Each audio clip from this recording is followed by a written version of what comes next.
Right to Chicago Mayor Brandon Johnson speaking about an executive order amid the ICE actions.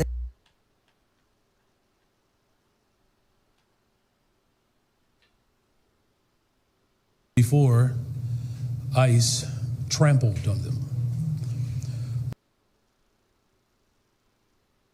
In the middle of the night, they terrorized the families that were living there. There were children who were without clothing. They were zip-tied, taken outside at 3 o'clock in the morning.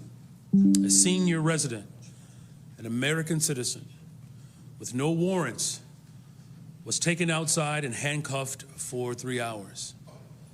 Doors were blown off their hinges, walls were broken through, immigration agents coming from Black Hawk helicopters to set up snipers on nearby buildings. This is America.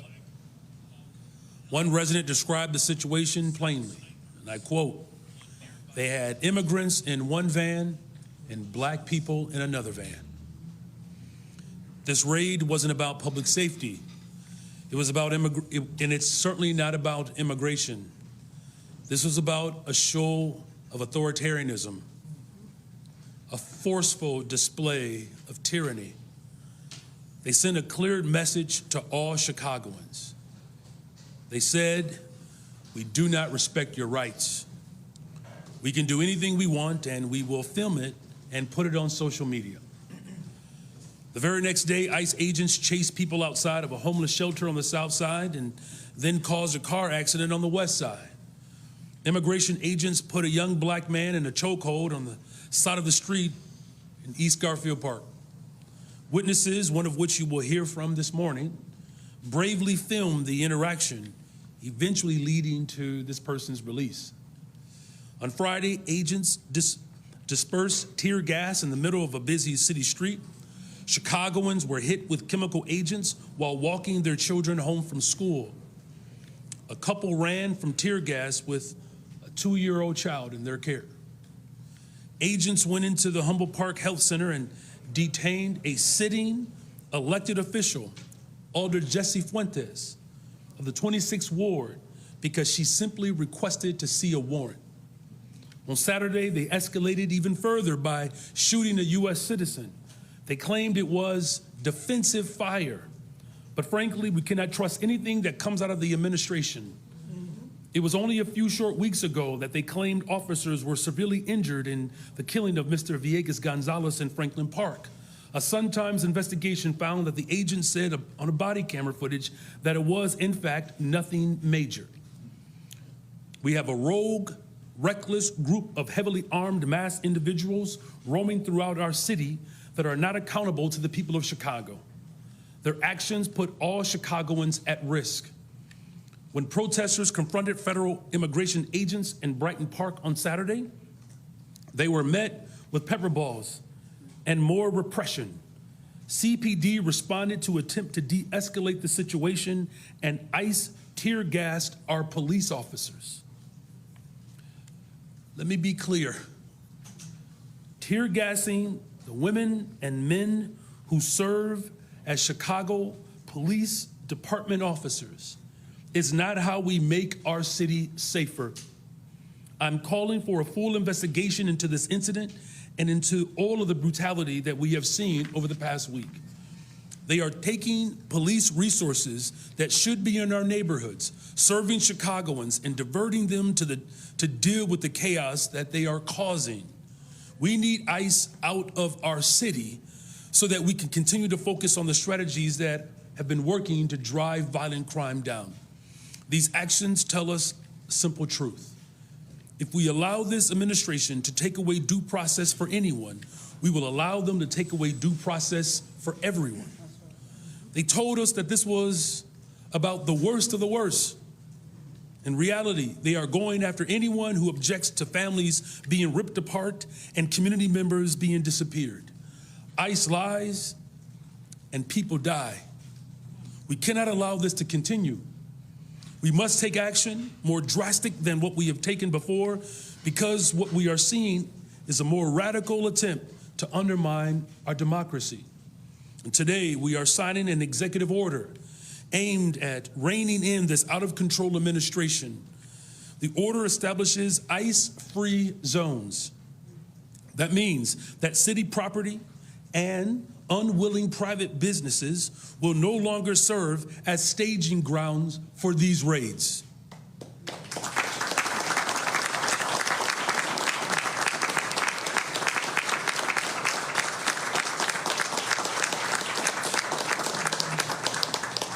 Our school parking lots are not for ICE to load their weapons. They are for Chicagoans who drop their kids off to learn. Our libraries are not for ICE to prepare for a raid. They're for Chicagoans to read and relax. Our parks are not for ICE to set up checkpoints. They are for Chicagoans to play and enjoy. Private establishments can partner with us to make it clear that private property is private property, and ICE cannot enter establishments without a valid warrant. Private entities may voluntarily choose to display signage to designate their property as part of a citywide network of community spaces that stand together in affirming the safety, dignity, and belonging of all of our residents. By extending this protection beyond city-owned land, the order builds a broad civic shield that limits the reach of harmful enforcement practices. It strengthens neighborhood solidarity, and it reaffirms Chicago's role as a welcoming city. The fact is, we cannot allow them to rampage throughout our city with no checks or balances. Nobody is above the law. If we break the law, you should be held accountable. If Congress will not check this administration, then Chicago will.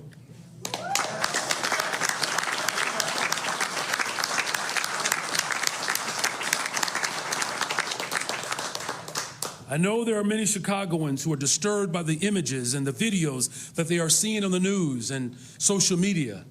There are many who are scared and shocked by what they are seeing. The truth is that we are at a tipping point. This administration is trying to divide us and pit people groups against one another. They want to divide and conquer. And as I said, in the South Shore, and this has been said very clearly, Black people in one van and immigrants in another. In the face of this unprecedented threat, this moment calls for unity. Black, brown, white, Asian, young, old, north side, west side, south side, we must all pull aside our differences and defend one another, because if we allow this to continue to be unchecked, by the time we realize what's happening, it'll be too late. And this executive order is a step towards accountability and is calling for the basic rule of law. In the coming days and weeks, we may be pushed, if not forced, to take even more dramatic action if this administration continues to escalate and provoke our people. In closing, last night I spoke with the governor, and he informed me that the Trump administration is deploying Texas National Guard to our city. We will speak to our response later today. We'll do that with the governor as well as the Attorney General. For now, let me just say that we are unequivocally going to continue to reject the military occupation of our city. The Trump administration must end the war on Chicago. The Trump administration must end this war against Americans. The Trump administration must end its attempt to dismantle our democracy. Right as we are making historic progress in reducing violence, the Trump administration is seeking to destabilize our city and provoke chaos. We said that they would use ICE as a pretext to send in the National Guard, and now they are doing just that. I've also said for the last couple of years that the extreme right in this country refused to accept the results of the Civil War. They have repeatedly called for a rematch. But in the coming weeks, we will use this opportunity to build greater resistance. Chicagoans are clear. Militarizing our troops in our city as justification to further escalate a war in Chicago will not be tolerated. The past teaches us that just because we are on the right side of history, that doesn't mean that we will succeed. It's going to take courage and determination, bravery, unity. But one thing that I know for sure in this great nation, this moment that we are in Chicago was built for this moment.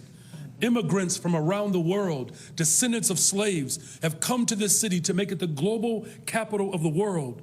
And now we stand at a moment that is testing our very humanity, and the city of Chicago will stand the test of time. Thank you very much.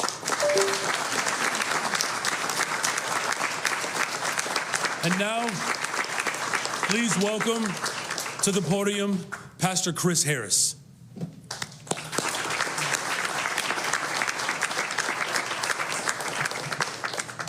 Say good morning. Good morning. My name is Pastor Chris Harris, and I want to begin by saying thank you to our mayor, Brandon Johnson, and to the many city leaders and constituents who are present here today. I serve as the senior pastor of two churches on the south side of Chicago, Bright Star Church Chicago and St. James Church Chicago.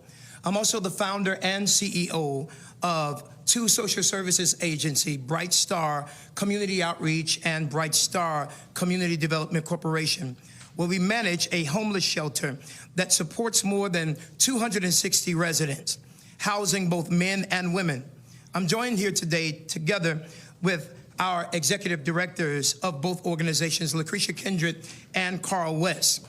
Together, our agencies employ more than 140 Chicagoans. And every day, we work to uplift, to serve, and protect the most vulnerable among us. For those who need emotional support, please call our Bright Star Trauma Helpline at 833-TURN-123. If there was ever a time that we needed support, now is that time. Just a few days ago at our Bright Star homeless shelter in Bronzeville, the Black metropolis, ICE agents raided our facility. Without warning, they came in. They handcuffed, detained, and took 4 residents. Let me be clear, they were not criminals. They were human beings trying to survive, trying to heal, and trying to find home, shelter. Our shelter is not harboring criminals. We're housing the unhoused. We're offering dignity to those who society has discarded. And yet, while our city is showing compassion, there are those who are cheering this chaos. Some in power claim Chicago is too violent, and they say that is the reason that ICE and soldiers are being deployed here. But let me remind you of something crucial. Neither the governor of Illinois nor the mayor of Chicago ever requested migrants to be sent here. If you want to hold people accountable, don't just hold those accountable who are powerless. Hold those accountable who are powerful. Arrest those political officials who heinously use government money to charter planes and buses to send migrants and immigrants to sanctuary cities like ours. You are listening live to a news conference taking place right now. That was Pastor Chris Harris speaking out about ICE agents' conduct in the city. Prior to that, some strong words from Mayor Brandon Johnson. This news conference about an executive order that Johnson is signing that would prohibit the federal government from using public lots for staging, and also affirming the rights of private property owners to deny ICE access unless there is a warrant. He says he is wanting to establish an ICE-free zone. And the zones he talked about would not just be on city property, but he also talked about, again, those private people, those businesses that could sign in on this. Also school parking lots, libraries, parks, anywhere where families are and do not want to have that type of action in their communities. We'll take this hour with the alarming scenes coming out of Chicago and the surrounding area where the Trump administration has escalated its immigration crackdown. Officers were seen in riot gear, gas masks, and armored cars as protesters gathered yesterday outside a detention center. At times, there were confrontations with federal agents leading to a number of arrests. Those same agents have been seen in tactical gear, roaming the streets openly carrying guns in a show of intimidation. And then there was this early morning raid of an apartment building earlier this week that involved around 300 federal agents, including those rappelling down from a Black Hawk helicopter. as the Chicago Sun-Times reports, quote, armed federal agents in military fatigues busted down their doors overnight, pulling men, women, and children from their apartments, some of them naked, residents and witnesses said. Agents approached or entered nearly every apartment in this 5-story building in U.S. this hour with the alarming scenes coming out of Chicago and the surrounding area where the Fox News Alert. Violent, chaotic. This is Chicago. Another weekend of this. Federal agents were forced to fend off violent rioters who were throwing rocks at them and screaming and cursing at them. And the White House has authorized at least 300 Illinois National Guard troops to try to deal with the growing crime crisis. And just today, Illinois filed a lawsuit against the Trump administration over the deployment of help in that city. I'm Harris Faulkner. You are in the Faulkner Focus. Outside Chicago, Broadview is the site of an illegal immigrant processing center that has been in our focus for days now. Border Patrol agents there are in danger, and they had to call in local help for a massive group of protesters which surrounded them. All of this over the weekend. Chicago police officers say their bosses ordered them to stay away. Listen to the dispatch audio here. And again, per the chief of patrol, we have all the units that per 999, chief of patrol said all units clear out from there. We're not sending anybody over to that location. We're not sending anybody over to that location. The nation's largest police union with full-throated condemnation. The group's president said members are shocked and appalled, adding they believe that when an officer calls for assistance, you answer, no matter what. We are seeing all of this with our own eyes, but Democrats say they don't need any help from President Trump. And they're even trying to flip the switch and blame the president. They want mayhem on the ground. They want to create the war zone so that they can send in even more troops. It's a misuse of the National Guard. They're not needed in this particular role. There is no emergency here in Chicago or in the state of Illinois. The only crisis that we have is the chaos that has been caused by Donald Trump and his administration. Senior correspondent Mike Tobin is in Broadview with more on this. Mike. And Harris, we're hearing from a lot of rank-and-file Chicago cops who say that they are outraged that they were ordered to stand down after federal agents were attacked. The communication for the stand down appears to have come from the chief of patrol himself over the communications platform with the Office of Emergency Management and Communication, reading very clearly, no units will respond to this. Multiple police sources have confirmed that that message is authentic, and it is backed up by audio of the stand-down order. So the chief of patrol, clear everybody up. We're not responding over there. All right, and 999, just to confirm, 39th Police in Kedzie, they were saying that they were being surrounded by that large crowd, and they were requesting the police were not sending, waving off all the cars heading to 39th Police in Kedzie. Again, those are the orders we're being given.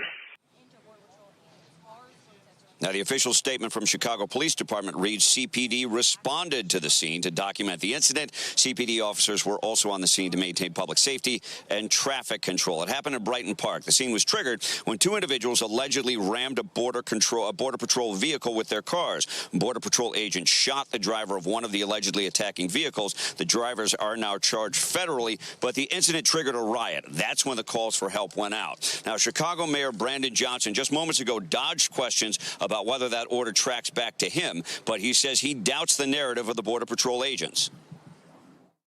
They claimed it was defensive fire, but frankly, we cannot trust anything that comes out of the administration. We have a rogue, reckless group of heavily armed masked individuals roaming throughout our city that are not accountable to the people of Chicago.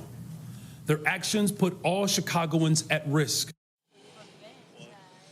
And we knew this was coming, but the Illinois Attorney General has just made it official. The state of Illinois is now suing the Trump administration, claiming that the president is using American soldiers to punish his political enemies.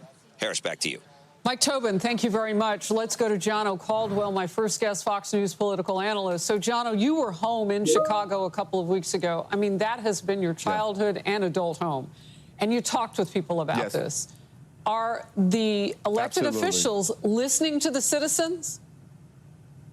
Absolutely not, Harris. And I'll tell you, I had an event for the Caldwell Foundation for Public Safety. We had hundreds of people there, white and black almost evenly, Democrats and Republicans, all saying the same thing. They want President Trump's help. Those pleas, those begs and cries have been ignored by Brandon Johnson. They've been ignored by J.B. Pritzker. And it's no surprise the images we're seeing on our screens right now. Brandon Johnson and J.B. Pritzker have been setting the stage for this kind of chaos for weeks. Ever since President Trump said that he wanted to go into Chicago and help clean it up, they've been setting the stage saying, hey, we got to stand up as Chicagoans and push back on them. This is what the mayor has been saying. So it is no surprise to me that they're doing this and now they're trying to hide their hands, especially with what we see with the Chicago police. How dare they? People are in need of help. Send the police officers. But you imagine why crime has been so bad, because the mayor there has been using the police department as a political pawn, not responding to calls. This is absolutely unfortunate and not what we should have in any American city, Harris. Look, we were in that city for a couple of reasons last summer. One was the NABJ debacle, where President Trump, then candidate, visited. You were there. I was there. The other, of course, for the DNC. We have seen Chicago, much previous to this situation, unhinged. We've seen the fence lines go up to try to, protect a convention-going public, and then they go down after everybody starts to leave town and everything falls back in, and there's chaos. Is the mayor at this point, based on all that we have seen up close, Gianno, trying to use the cover of, protesting ICE to cover up the crime stuff that he hasn't dealt with since he's been in office? Whatever they can use is a distraction from their failures. Keep in mind, Brandon Johnson has an approval rating of about 5%, the lowest rated mayor in the history of the city of Chicago. He has continuously failed on this issue. So whatever cover they can use, they will use. We have, as of estimates, almost 500,000 undocumented people in the state of Illinois. There's a lot of work to be done, and I want to congratulate Todd Lyons, the ICE acting director, for being so surgical with sending teams in, and certainly keeping Americans informed as to what ICE is experiencing on the ground. These things matter. They very much matter. And the people of Chicago are happy to see those who came into their city and committed crime against the citizens there, to see them leave. That's what we should all want as Americans. We want safe cities. We want safe streets. We want our kids to be able to go to school without the fear of coming back in a body bag. And that's what we've seen too many times in the city of Chicago. It seems like a singular responsibility and job for those elected officials. Department of Homeland Security Secretary Kristi Noem highlighted just how dangerous things have gotten for her agents. Watch together. They're making plans to ambush them and to kill them. We have specific officers and agents that have bounties that have been put out on their heads. It's been $2,000 to kidnap them, $10,000 to kill them. They've released their pictures. They've sent them between their networks, and it's an extremely dangerous situation and unprecedented. So we've put protective detail around those individuals, changed some of our operations to keep our officers safe. Well, thank the good Lord, they are professionals. And nothing has come to that. But it's their professionalism that we lean on, because it sounds like the elected officials don't care about their safety. 100%, Harris. And I got to tell you, knowing what we've experienced in our country as of late, 2 assassination attempts on President Trump, Charlie Kirk assassinated, the rhetoric from the left about ICE has been extreme. And my concern is the National Democratic Party and, of course, the local officials, whether they be in California, Illinois, wherever they are, they have to turn down this rhetoric. You see what she just said, $10,000 to kill an ICE agent. This is not what we stand for as Americans, and it should be condemned from the Democratic Party. But I have yet to hear that at this point, Harris. Yeah, I'm waiting for censures to fly. I mean, they're... A federal judge blocked President Trump's deployment of National Guard troops to Portland. The president is losing in court on this, but is he losing in the court of public opinion? CNN chief data analyst Harry Ettin, who just made a lap around the entire studio. I don't know what that was. I guess they're thinking I need more exercise. You showed up here at the wall at the exact right moment. What's public opinion saying right now about the use of National Guard troops, the deployment into cities? Yeah, it's a political loser, John. It's a political loser. Donald Trump may think it's a political winner, but it's a political loser. Opposed Trump deploying in a U.S. city, active duty U.S. military, 61%. The National Guard in particular, 58%. When you get 3 in 5 Americans agreeing on anything, you know if that is on the opposition side, it's a political loser. And among independents, who are, of course, that key block in the middle of the United States political electorate, we're talking about 2/3 of independents there and about who oppose the deployment of either active duty U.S. military or National Guard into U.S. cities. What are the questions that people are asking, or what are the issues they see with these deployments? Okay, look, I think it's that they don't buy Donald Trump's case for why these troops must go into the U.S. cities. So the New York Times essentially gave you a two-pronged little answer here, right? Trump may use the National Guard to intimidate rivals, or big city crime will spiral out of control if the troops don't go into cities. What you see here is the majority that takes the case is that Trump may use the National Guard to intimidate political rivals at 51%. Just 42% of Americans agree with the Donald Trump stance that, in fact, big city crime will spiral out of control if the National Guard doesn't go into U.S. cities. So essentially what we're seeing here is Donald Trump's making a case, the Democratic opposition's making another case, and the Democratic opposition's case is winning here, and that is a big reason why what you see is you get about 3 in 5 Americans saying they don't want troops going into U.S. cities. You have another really interesting way at looking at this. That President Trump seems uniquely focused on Portland, on Memphis, on these cities and crime there. What do voters think he should be focused on? Okay, so if you saw the opening slide on this segment, right, it was, has Trump taken his eye off the ball? The American people believe, yes, John Berman, Donald Trump has taken his eye off the ball. There is too much focus on putting troops into U.S. cities. 52%, the majority of Americans agree that the Trump admin is focusing too much on that. Where do they want him to go? They want him to focus on lowering prices. 75% say there's too little focus on lowering prices. This is the reason that Donald Trump was put into office, was to lower prices. And at this particular point, 3 in 4 Americans say there is too little focus. Donald Trump is focusing on the wrong things, and they don't like the way he's going about it.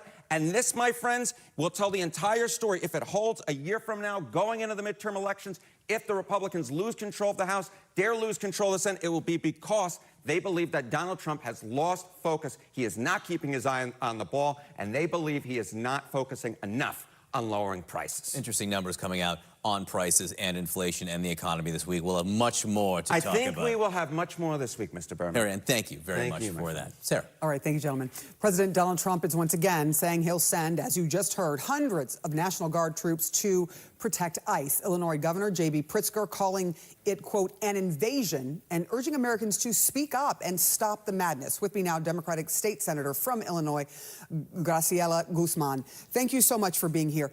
What is your biggest worry when it comes to troops coming into your state? Trump even looking at trying to sort of go around what a judge has already ordered on Portland to send National Guard troops from other states like Texas into your state. Good morning, Sarah. Look, I think when you ask what I'm scared about, the fact of the matter is that we've already seen what is coming through the actions of ICE in my district and communities across the state of Illinois. What we're seeing is an authoritarian playbook where the Trump administration has continued moving full steam ahead with an unconstitutional invasion, military control of our cities. What that looks like in districts like mine is folks are being shot indiscriminately. We have tear gas being deployed within a block of a school near an emergency room. It is absolute chaos that is being caused and ultimately undermines public safety and our ability to be able to continue providing services for our constituents. And that's only going to continue to be exacerbated by possible actions of the National Guard here in Chicago and in Illinois. I want to let DHS Secretary Kristi Noem, in her own words, give the reason for why ICE and troops, she believes, should be sent into Chicago. She was speaking to Fox and addressing Chicago's mayor in an interview this weekend. Here's what she said. This is a war zone. His city is a war zone, and he's lying so that criminals can go in there and destroy people's lives. Where we have gone, we've made it much more free. People are much safer. What do you think of her words there, that Chicago is a war zone and they have made it safer and more free? Well, first, I'll cite that in Illinois and Chicago, we were actually seeing a decrease in crime and violence with deep thanks to the investments that we have made in public safety and violence prevention, right? That what I do know is that the war zone, again, is being created by the Trump administration's ICE. Tear gas being deployed at folks being stopped based on the color of their skin, the language that they speak. Older people in my area being temporarily detained for asking a constitutional right, and affirming their right. They are creating the havoc. They are creating the war zone. And what I will say is my constituents do not feel safe. I was in my office on Friday getting call after call after call from folks that are seeing things occur outside their window. Right. So what I do know is the war zone is being created by the Trump administration. Our communities are not better, not safer. And in fact, I would argue we're seeing unprecedented spending for unpopular mass deportation at the expense of things that do keep us safe. Things like putting healthcare in the lives of millions of Americans and millions of Illinoisans. So they are choosing a route to continue to push war-based tactics here rather than actually resourcing and supporting our communities. I do want to talk to you about what happened at a building, an apartment building on the south side of Chicago. The governor saying that he's ordered an investigation into how these 200 ICE agents stormed this south side building, yanking dozens of people, including American children, out of their beds. What have you learned about what happened during that September 30th raid? I think we're still learning a lot of the details of what happened that night. And I think that in part is really problematic. Thinking about the time of day that they chose, it was literally the middle of the night that we're pulling babies, families, moms into vehicles and carting them away, that we are disrupting people as they're getting ready to go to work and to school. But that is because they know that what they are doing is truly insidious and heinous. And so our community in the South Shore is still reckoning with what has occurred. As you can imagine, it does nothing to help restore, again, our sense of peace, of safety, of community. And so I'm grateful that there's an investigation underway because those people deserve justice. Graciela Guzman, I do want to get your response to what ICE had said. They said, look, we were able to detain and arrest 37 people who were undocumented immigrants. That is a lot of people. And is that a good justification for how they went about this raid? There's no justification for how they are acting in this community. Again, they are converting districts like mine, districts where we have hardworking parents, students, children that want to have opportunity into a fearful place where folks can't trust our government. They can't trust the good that we're doing, all to justify, again, an authoritarian agenda that means that folks that have my skin color, that speak Spanish, that speak other languages are being held hostage to an administration just for that authoritarian will. So no, I don't think the means justify the end. And it's why we're going to continue ensuring that in states like ours, that we continue to lean into ensuring that our folks understand their constitutional rights, that we resource rapid response, which is our community-led efforts to ensure that our communities feel safe. And at the state perspective, we're going to continue doing what we're doing, which is understanding that policy has a role to play in how we keep our community safe and resourced. All right, State Senator from Illinois, Graciela Guzman, thank you so much for coming on this morning. Appreciate it. Fox News alert. Violent, chaotic. This is Chicago. Julie Nether, welcome to you. What are we learning from the leadership today about why Congress can't seem to move forward on a deal to reopen the government? Well, if you were on the conference call that Speaker Johnson held with his members this morning, or you had someone talk to you who was on it like I did, you will know that most Republicans are in unison behind Speaker Johnson in his decision to keep Republicans away from Capitol Hill and out of Washington until, in Johnson's words, Senate Democrats reopen the government. That's because in the lower chamber in the House, Johnson already passed his bill, a 7-week extension of status quo government funding levels.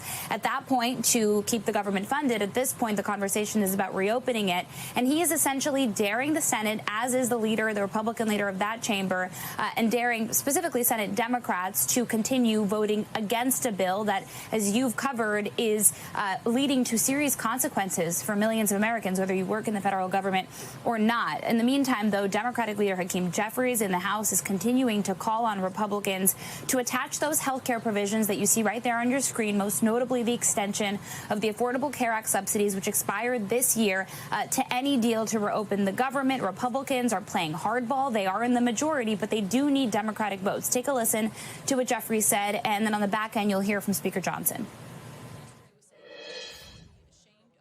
The White House and Republicans have gone radio silent since the Oval Office meeting on Monday. It's because they wanted to shut the government down, and they don't want to provide health care to everyday Americans. Republicans thought that we would back down as a result of their deepfake videos, threats, project cancellations, and lies. But Democrats aren't going to bend. Do you commit to doing something to address those subsidies so that insurance premiums don't spike for Americans in 2026? This is one of many issues that have to be deliberated and discussed through our process. What we're asking the Democrats to do, I'll close as we began, please open the government so we can do that work. That is not an acceptable answer for Democrats. I pressed Chuck Schumer, the Democratic leader in the Senate, about it, and he said Johnson's not even here. His members aren't even here, and they refuse to negotiate with us. Schumer's right about one thing. Johnson is not looking to compromise. He reiterated that again on the phone call this morning. Julia, I do want to get some more breaking news with you, because in just this last hour, we're learning the president plans to federalize the Illinois National Guard. What can you tell us about this? Yeah, Alex, we have not heard from the White House yet about this. I did reach out, but we did hear from the governor of Illinois, J.B. Pritzker, who posted a statement in part, if I can read it to you, saying, quote, this morning, the Trump administration's Department of War, of course, he's referring to the Defense Department, gave me an ultimatum, call up your troops or we will. It is absolutely outrageous and un-American to demand a governor send military troops within our own borders and against our will. Pritzker went on to say in the coming hours, the Trump administration intends to federalize 300 members of the Illinois National Guard. This is something the president has forecasted since at least early September that he wants to do, sending troops, federalizing the National Guard and sending them to Chicago, whether the Democratic governor there likes it or not. The president doing the same in other cities. Of course, here in Washington, D.C., we still see a presence of National Guard troops around the city. The president saying the crime is low now because of it. Of course, the mayor here had somewhat welcomed that development in Memphis last week. We saw federal agents from the DEA, the ATF, the FBI go down into that city to try and help crime there. The Republican governor of that state accepting it, as are some residents. But in this case, in Chicago, in Illinois, you have the governor there saying, we've got this under control. We don't need your help. And the president seemingly going around that. But again, we asked the White House to confirm this. We don't have it confirmed yet from their end. But according to Pritzker, that is the conversation that took place between the Pentagon and his office this morning, Alex. Oh.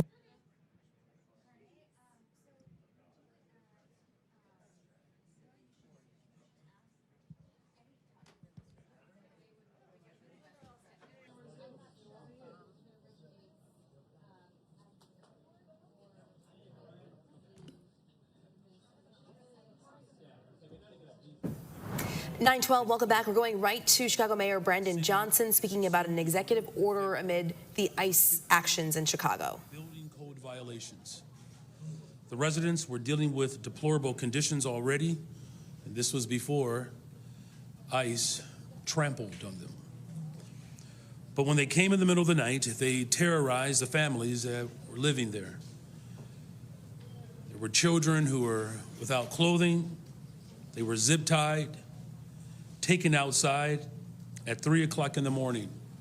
A senior resident, an American citizen with no warrants, was taken outside and handcuffed for 3 hours. Doors were blown off their hinges, walls were broken through, immigration agents coming from Black Hawk helicopters to set up snipers on nearby buildings. This is America. One resident described the situation plainly, and I quote, they had immigrants in one van and black people in another van. This raid wasn't about public safety. It was about and it's certainly not about immigration. This was about a show of authoritarianism, a forceful display of tyranny. They sent a clear message to all Chicagoans. They said, "We do not respect your rights. We can do anything we want, and we will film it and put it on social media." The very next day, ICE agents chased people outside of a homeless shelter on the south side and then caused a car accident on the west side. Immigration agents put a young black man in a chokehold on the side of the street in East Garfield Park. Witnesses, one of which you will hear from this morning, bravely filmed the interaction, eventually leading to this person's release. On Friday, agents dispersed tear gas in the middle of a busy city street. Chicagoans were hit with chemical agents while walking their children home from school. A couple ran from tear gas with a 2-year-old child in their care. Agents went into the Humboldt Park Health Center and detained a sitting elected official, Alder Jessie Fuentes of the 26th Ward, because she simply requested to see a warrant. On Saturday, they escalated even further by shooting a U.S. citizen. They claimed it was defensive fire. But frankly, we cannot trust anything that comes out of the administration. It was only a few short weeks ago that they claimed officers were severely injured in the killing of Mr. Villegas Gonzalez in Franklin Park. A Sun-Times investigation found that the agent said on a body camera footage that it was, in fact, nothing major. We have a rogue, reckless group of heavily armed masked individuals roaming throughout our city that are not accountable to the people of Chicago. Their actions put all Chicagoans at risk. When protesters confronted federal immigration agents in Brighton Park on Saturday, they were met with pepper balls and more repression. CPD responded to attempt to de-escalate the situation, and ICE tear gassed our police officers. Let me be clear. Tear gassing the women and men who serve as Chicago Police Department officers is not how we make our city safer. I'm calling for a full investigation into this incident and into all of the brutality that we have seen over the past week. They are taking police resources that should be in our neighborhoods, serving Chicagoans, and diverting them to deal with the chaos that they are causing. We need ICE out of our city so that we can continue to focus on the strategies that have been working to drive violent crime down. These actions tell us a simple truth. If we allow this administration to take away due process for anyone, we will allow them to take away due process for everyone. They told us that this was about the worst of the worst. In reality, they are going after anyone who objects to families being ripped apart and community members being disappeared. ICE lies and people die. We cannot allow this to continue.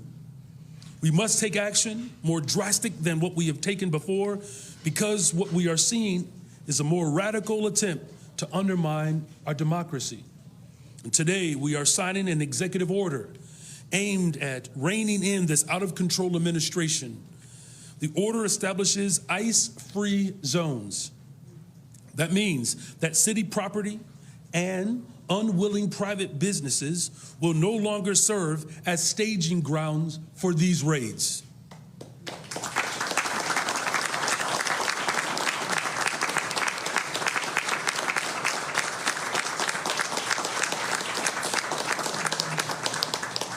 Our school parking lots are not for ICE to load their weapons. They are for Chicagoans who drop their kids off to learn. Our libraries are not for ICE to prepare for a raid. They're for Chicagoans to read and relax. Our parks are not for ICE to set up checkpoints. They are for Chicagoans to play and enjoy. Private establishments can partner with us to make it clear that private property is private property, and ICE cannot enter establishments without a valid warrant. Private entities may voluntarily choose to display signage to designate their property as part of a citywide network of community spaces that stand together in affirming the safety, dignity, and belonging of all of our residents. By extending this protection beyond city-owned land, the order builds a broad civic shield that limits the reach of harmful enforcement practices. It strengthens neighborhood solidarity, and it reaffirms Chicago's role as a welcoming city. The fact is, we cannot allow them to rampage throughout our city with no checks or balances. Nobody is above the law. If we break the law, you should be held accountable. If Congress will not check this administration, then Chicago will.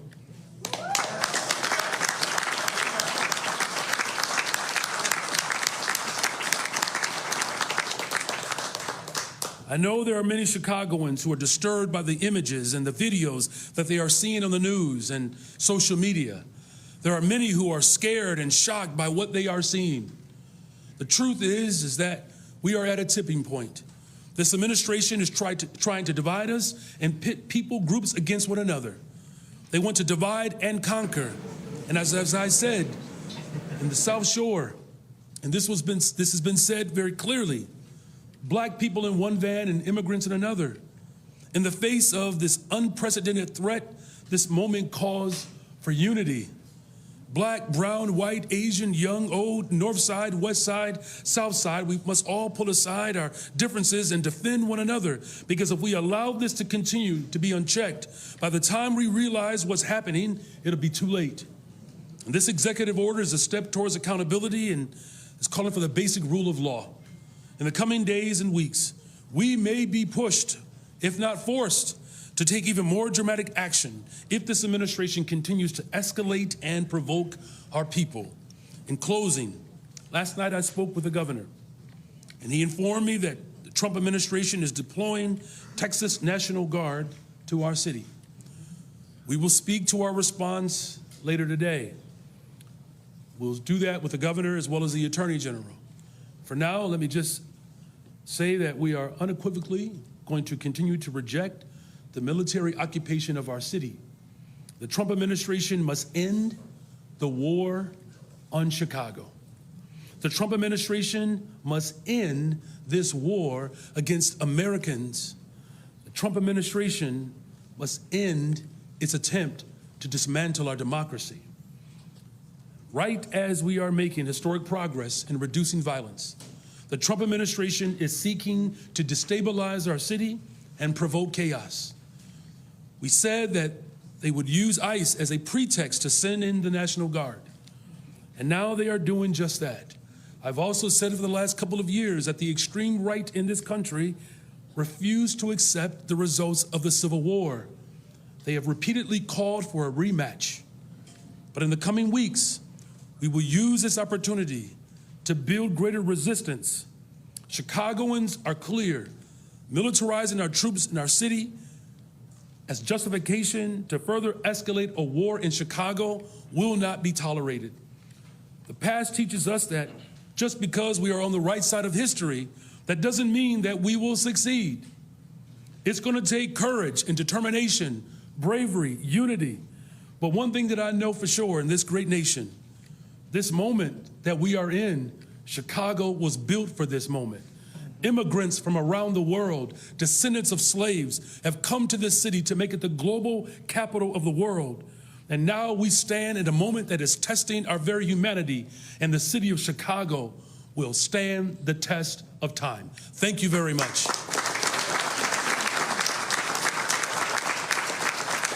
And now, please welcome to the podium, Pastor Chris Harris.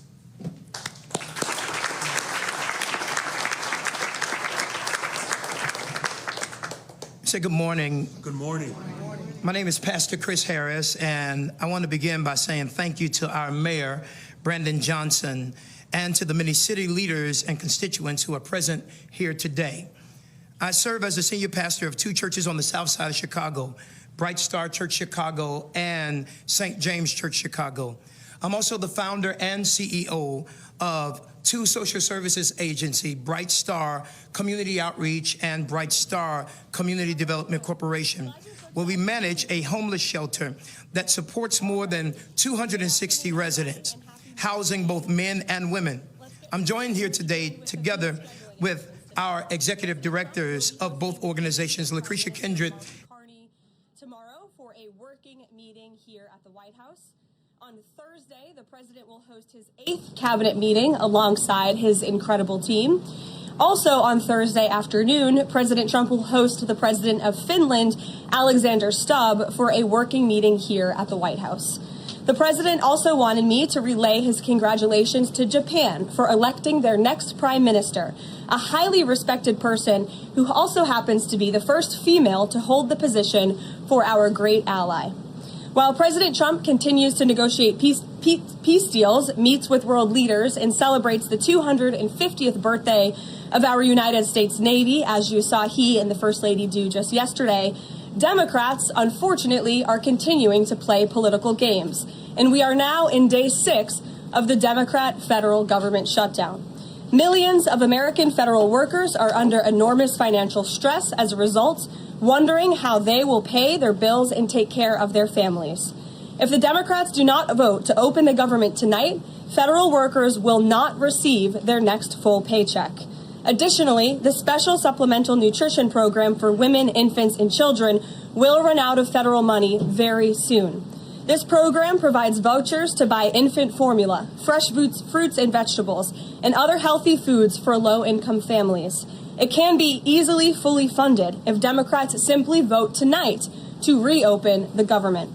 Also, our incredible military service members who risk their lives to preserve and defend our country are now working without pay and will miss their next paychecks if this Democrat shutdown does not end tonight. The Republican-backed clean and nonpartisan funding bill fully funds this important food aid program, gets our troops paid, and reopens the government. So all of this begs the question, what is the Democrat ongoing shutdown truly about? The sad truth, we believe, is that the Democrats intentionally shut down the government and are inflicting this pain on American citizens to try and demand free health care for illegal aliens. Of course, this is an indefensible and truly radical policy to be in favor of, let alone to use as the primary reason to shut down the United States government. So the Democrats and their allies are desperately lying about their true motivations. We have to set the record straight with the facts so the American people understand what's really at play here. House Republicans passed a clean and nonpartisan funding bill to keep the government open and ensure our troops and other hardworking Americans are paid. Every single House Democrat except one voted against this clean and nonpartisan funding bill. Senate Republicans have subsequently tried to pass this same clean funding bill 4 separate times, and they will do so again tonight, to fully pass it to be sent to the president's desk for signature. And the president is ready to sign this bill to reopen the government as soon as it is sent to his desk. Yet every single Senate Democrat except 3 have voted against this clean and nonpartisan funding bill. The Democrats' current position is that the only way the American government can reopen is if illegal aliens can get free health care. Don't take my word for it, just look at what's inside of the Democrats' proposal to reopen the government. Their funding proposal would result in nearly $200 billion spent on health care for illegal aliens and other non-citizens over the next decade. To put this in perspective, $200 billion is enough money to fund the entire children's health insurance program, which provides health insurance to low-income children and women. Under the Democrats' proposal, the millions of illegal aliens who improperly were granted asylum and paroled under the Biden administration would once again be allowed to receive Medicaid benefits. It does not end there. The Democrat proposal would also require Medicaid to pay more for emergency care provided to illegal aliens than it does for American patients who are disabled, elderly, or children. When someone shows you who they are, believe them. The Democrat Party has unfortunately closed our government, costing Americans their jobs, threatening our military readiness, harming our economy, and causing chaos, all to help the illegals who broke into our country. Instead of holding illegal aliens accountable and removing them from our country, which is what this administration is trying to do every day, the Democrats want to give them the free benefits paid for by the American taxpayer. Democrats in 2025 are for illegal aliens first and Americans last. This is the reality we are unfortunately facing right now in Washington, D.C. President Trump and Republicans will not give in to these radical demands. The president and Republicans have a sacred responsibility to serve and protect the interests of their constituents, the American people. That's why we are backing a clean and nonpartisan funding bill with no strings attached to reopen the government. Democrats should do what they did 13 separate times under Joe Biden and vote for this exact same type of funding bill. Now the Senate will vote tonight for the 5th time to reopen the government on the 6th day of this shutdown. All we need are an additional 5 Democrat senators to end this madness and vote for the clean funding bill to reopen the government. If you are an American watching at home right now, call your Democrat senators and tell them to do the right thing and end this shutdown. With that, I will take your questions. Here in our new media seat today, we have Elizabeth Mitchell from the Daily Signal. Elizabeth, thanks for being here, and please kick us off. Thank you for having me. I have 2 questions. First, President Trump told reporters yesterday that firings of federal employees are taking place right now. In which departments have people already been fired from their federal jobs due to the shutdown? The president was referring to the hundreds of thousands of federal workers who have been furloughed as a result of this federal government shutdown, both here at the White House and across the entire federal government, at agencies across the board. There are federal workers who are staying home. Many of them work in the White House. You know them. Some of them sit just behind me at those desks. They are unable to show up to work right now because the Democrats chose to shut the government down. And so we're already, unfortunately, seeing the consequence of this. And then, of course, the Office of Management and Budget is continuing to work with agencies on who, unfortunately, is going to have to be laid off if this shutdown continues. And Secretary Robert F. Kennedy Jr. said the FDA was required by federal law to approve the new abortion pill last week. Is the administration considering steps to undo this in light of requests from pro-life Congress members and organizations? I think Secretary Kennedy and the Department of Health and Human Services, as I addressed in the briefing last week, were following the law, and we will continue to do so. As I said last week as well, it's not an endorsement of this drug by any means. It's just a law that they were following. Jennifer. We heard you say that you want people to call their Democratic senators. Is the president calling Democratic senators himself? Can you say what he's doing today to resolve the shutdown? Yep, I was just in the Oval Office. He was on the phone with Speaker Johnson. He's also spoken with the Senate Majority Leader, who are in touch with, of course, moderate Democrats and Democrats across the board, who we understand hopefully want to do the right thing by their constituents to reopen the government. So the president is being kept very well apprised of the ongoing shutdown on Capitol Hill. And of course, his position is very clear. There's nothing to negotiate, just reopen the government, and then we can talk about all the important issues facing our country. So he hasn't called specific members of Congress? Not to my knowledge, no. And then on the Affordable Care Act, is he willing to give more, to share more on what he'd like to negotiate on the Affordable Care Act later? Is he willing to say specifically what he would like and when? But look, the president is definitely committed to fixing and improving our healthcare system. You saw it again last week when he had one of the largest pharmaceutical companies in the world coming into the Oval Office and promising to lower drug prices by 200, 300, 100% in many cases for various types of drugs for American patients. That is a huge fix to a broken system that has been ripping off the American people for far too long. So the president's very committed to this. But right now, we need to reopen the federal government, and the president is remaining very firm in that position. Catherine. If the vote fails in the Senate today to reopen the government, would that trigger layoffs? Look, again, we hope that the vote will not fail because this administration wants to reopen the government. We don't want to see people laid off. But unfortunately, if this shutdown continues, layoffs are going to be an unfortunate consequence of that. Is there timing for when that would happen? Well, look, we'll see how the vote goes tonight. Is the White House floating a proposal to cap Obamacare subsidies by denying them to new enrollees? I have not seen a proposal like that. Emily. Thanks, Caroline. The president said yesterday he was considering a phase 2 approach to Venezuela. Is the president considering U.S. boots on the ground or any kind of support of overthrowing Maduro? I won't get into any specific proposals that are being considered by the president and his national security team, but I think we've been pretty transparent and clear in the administration's view of the illegitimate Maduro regime, and the president has taken very unprecedented, tough action to end the illegal trafficking of illicit drugs into our country from Maduro's illegitimate regime. Danny, go ahead. Thanks, Caroline. The French government has collapsed again for the fourth time in a year.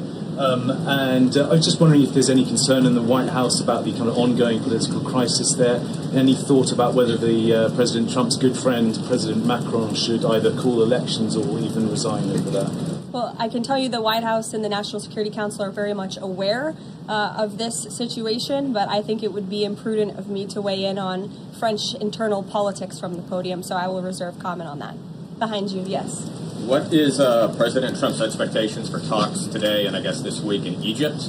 And is there a new timeline that the president is giving all sides to reach an agreement? Yes. There are technical talks happening right now in Egypt amongst Special Envoy Witkoff and Mr. Kushner, as well as their respective parties from all sides. What we saw take place on Friday, and I have not commented on that from the podium yet, is truly remarkable.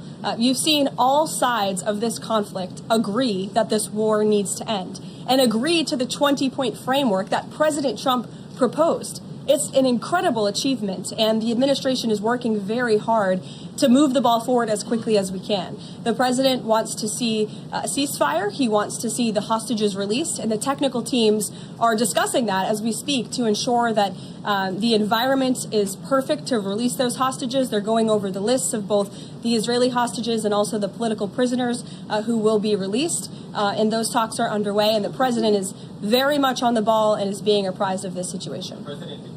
A Sunday evening deadline. Obviously, the negotiations have extended that, I imagine. What is that new deadline? Does the president have a time frame in mind to see this phase implemented? Well, the Sunday evening deadline was to hear back from Hamas on the proposal one way or another. And of course, on Friday, Hamas put out a very clear statement in the president's view that they accept the president's framework, and that's why those technical talks are now underway. But again, we want to move very quickly on this, and the president wants to see the hostages released as soon as possible. Steve. Expect those technical talks to last, Caroline? I don't want to draw a red line up here, Steve. Of course, it's very important, as I just mentioned, that we get this done quickly. That's how the president's team feels, so we can get some momentum, get the hostages out, and then move to the next part of this, which is really ensuring that we can create a lasting and durable peace in Gaza and ensure that Gaza is a place that no longer threatens the security of Israel or the United States. You expect to be on the agenda for the president's meeting with the Prime Minister of Canada tomorrow? I'm sure trade will be a topic of discussion tomorrow and all of the other issues that are facing both Canada and the United States. I know the president looks forward to having that discussion with Carney in the Oval Office. Caitlin. Thanks, Caroline. I have two questions. On the layoff of federal workers, potentially, the president said yesterday that Democrats will be to blame if federal workers lose their jobs. Historically, though, in past shutdowns, workers have been furloughed, but they have not been laid off en masse. So wouldn't that be the president's call to lay people off? As I've said repeatedly, Caitlin, this conversation about layoffs would not be happening right now if the Democrats did not vote to shut the government down. And as I also said last briefing as well, we are $37 trillion in debt, and the government is not receiving any cash. So someone has to look at the balance sheet and be good stewards of the American taxpayer dollar. And layoffs are an unfortunate consequence of that.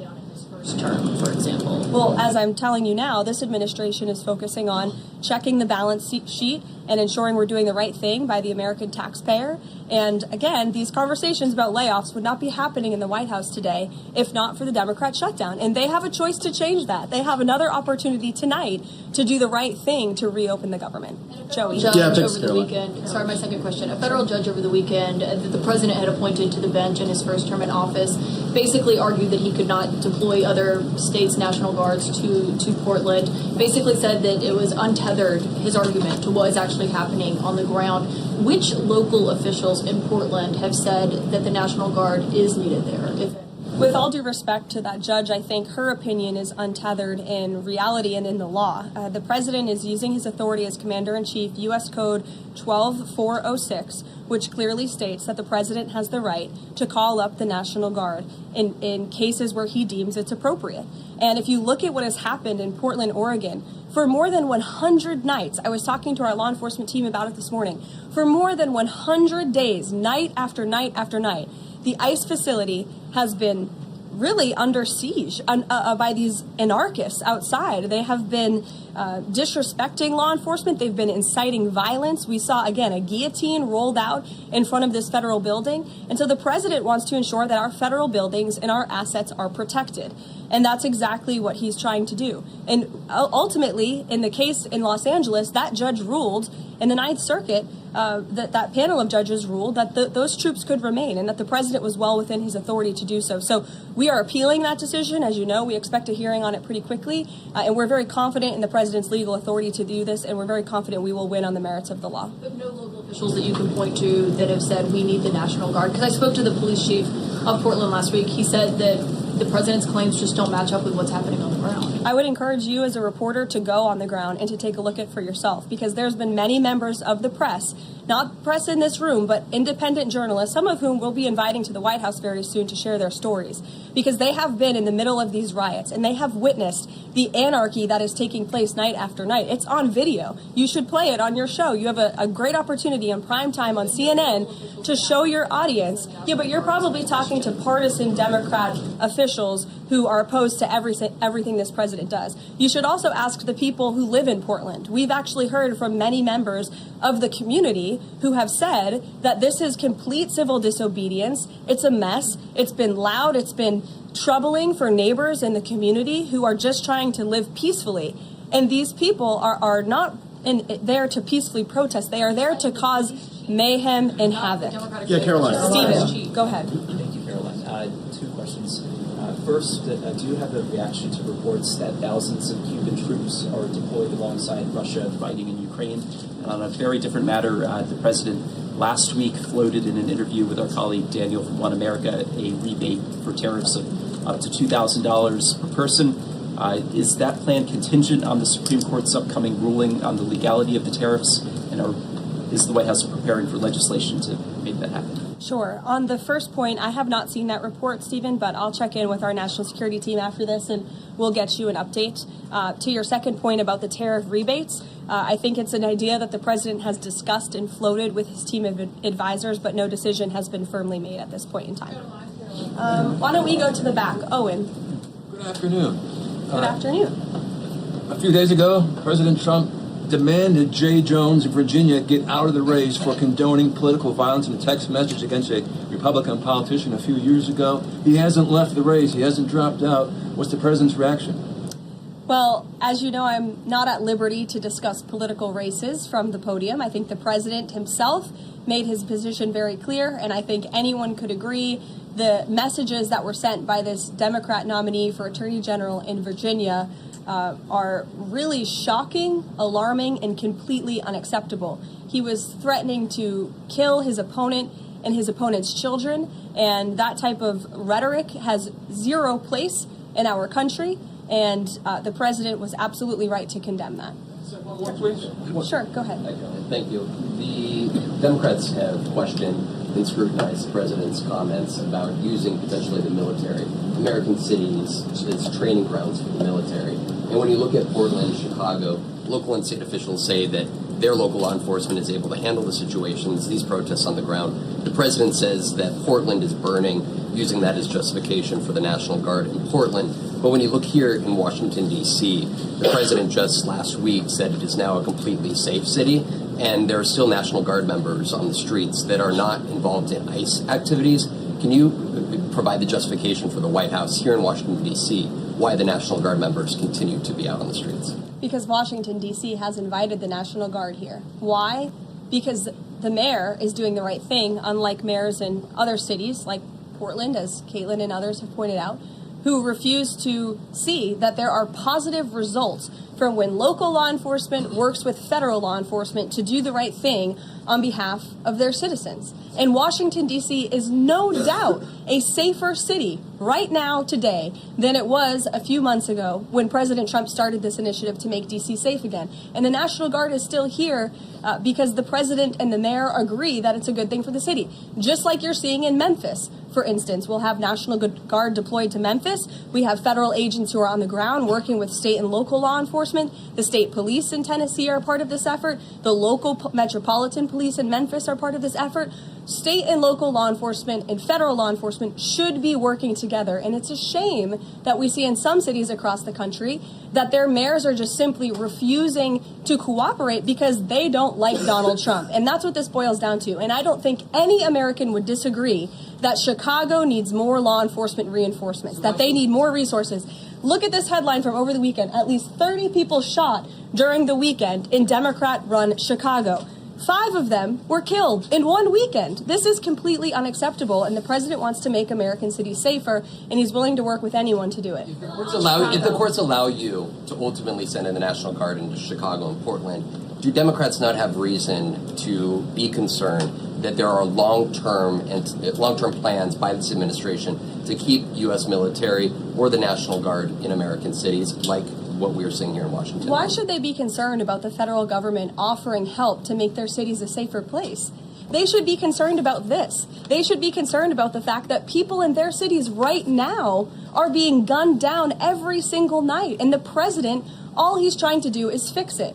And there has been a complete smear campaign by the Democrats and the media, quite frankly. I was reading Political Playbook this morning, one of the most inside the Beltway newsletters you can find. And you guys are framing this like the president wants to take over the American cities with the military. The president wants to help these local leaders who have been completely ineffective in securing their own cities. And we have already seen there's a positive formula for that. Look at Washington, D.C. The murder rate has declined significantly. Our streets are safer. People who live here feel safer. All of you in this room, I know you do. You just won't admit it. And it's a proven system that works, and the president wants to make America's cities safe again. And I don't think there's anything wrong with that. Michael. Thank you, Caroline. 2 questions, if I may. Because the mayor wants them. Michael. These talks in Egypt, if Hamas does agree to relinquish power and give it up, cede power to this transitional technocratic government, if that does happen, would the Trump administration then recognize a Palestinian state? Look, I don't want to get ahead of the technical talks right now, Michael. They're extremely sensitive. They're taking place, again, as we speak, and there's a lot of, there's many things to discuss, of course. This is, hopefully, we expect and we hope going to be one of the greatest peace deals this world has ever seen. And the Trump administration is working diligently and working very hard to get there. And as I said, Friday, all terms agreed. We have the Arab countries who are working with us. Of course, Israel has been incredible in cooperating with the president's plan and agreeing to it. And we're very hopeful, and we expect that to continue. You tweeted about this over the weekend. Thank you. I was going to you in the blue shirt and tie. Thank you, yes, Caroline. you're welcome. The Daily Mail. Today, the Supreme Court declined to hear Ghislaine Maxwell's appeal. Will Trump rule out granting her clemency? Is that something the White House is considering?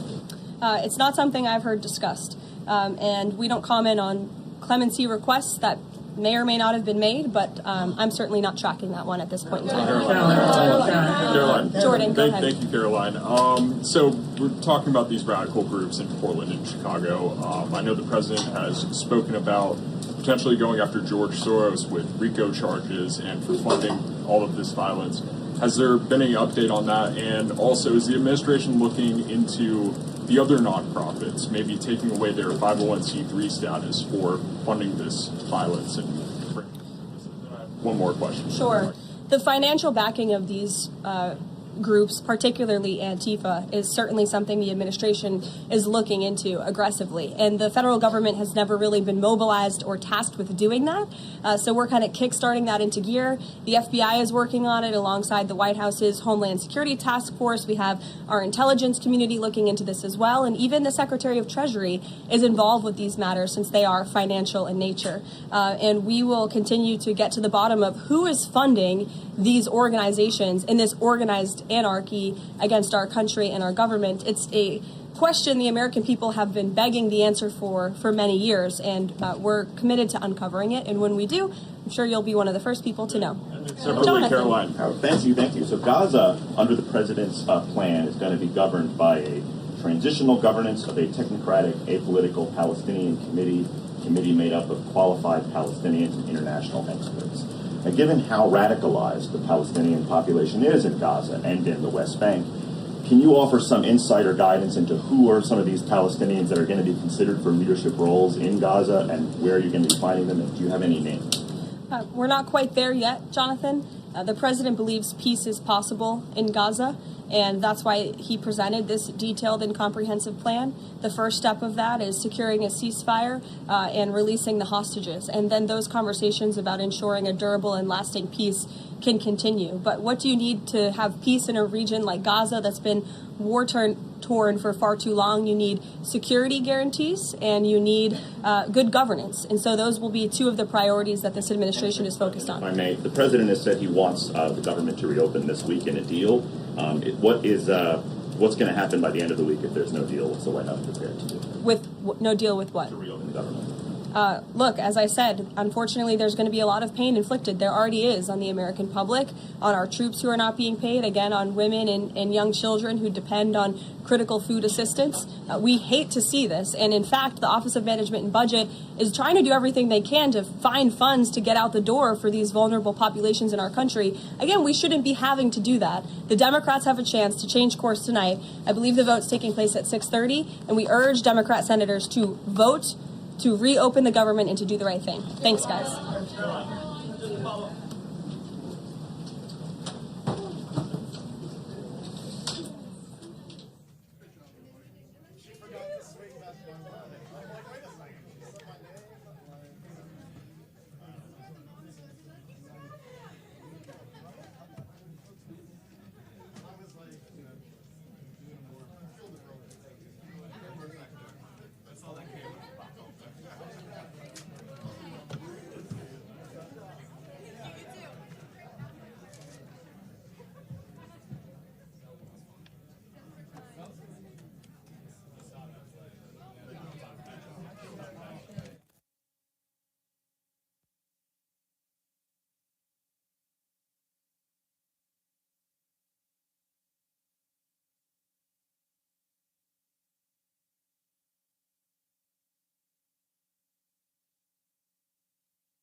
Smaller version.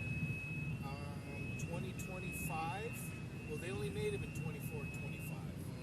So they're also fairly desirable, but they didn't sell a lot. So you can find a lot of them for like 3,000 less than what they were brand new, but there's like 5,000 miles. Yeah, that's right. So that's like what, 29, 30 in that range? We're shooting for 25. So if I can get somebody right now, I got two people at 2650, and I think with a little bit of wear and tear. How big is your net? How long are you looking? How far? Oh, we're at 200 miles. Okay, yeah. Yeah, dude. Eventually they'll settle. There's not a need for you at the want. So you guys make your price, and someone will come. We're gonna get the right one, that's for sure. Beginning of the month, so you'll probably have more luck in a couple more weeks, I bet. Well, you know what? That's what this one dealership said. He's like, fall leases.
Andy, tell us about that. Where are we right now?